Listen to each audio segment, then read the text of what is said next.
Egg rice చేస్తున్నాను. Oil వేసా, eggs 2 గుర్తు కోసం, సాల్ట్ కూడా కొంచెం వేసాను. నెక్స్ట్ కారం వేస్తాను. బాగా తిప్పుకోవాలి. అన్నం కూడా వండి పక్కన పెట్టేసాను ఎగ్ రైస్ కోసం. నెక్స్ట్ ధనియాల పొడి వేసుకోవాలి. ధనియాల పొడి వేసుకోవడం వల్ల టేస్ట్ అనేది చాలా బాగుంటుంది. అందుకోసం ధనియాల పొడి వేసేసాను. గుడ్డు అనేది ఎక్కువ స్మాష్ అవ్వకూడదు. ఇట్లా గుడ్డు ఉంటే తినడానికి కూడా చాలా బాగుంటుంది. అందుకోసం ముందు ఒక వీడియో తీసినాం. దాంట్లో గుడ్డు బాగా కాగిన నూనెలో వేయడం వల్ల చిట్లు అట్లా పడింది. దెబ్బకు పగిలిపోయాను. నెక్స్ట్ అన్నం వేస్తున్నాను.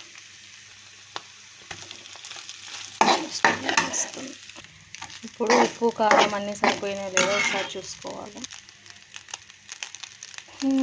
అన్నీ సరిపోయి చాలా టేస్ట్ ఉంది. మీరు ట్రై చేసి థ్యాంక్స్ ఫర్ వాచింగ్.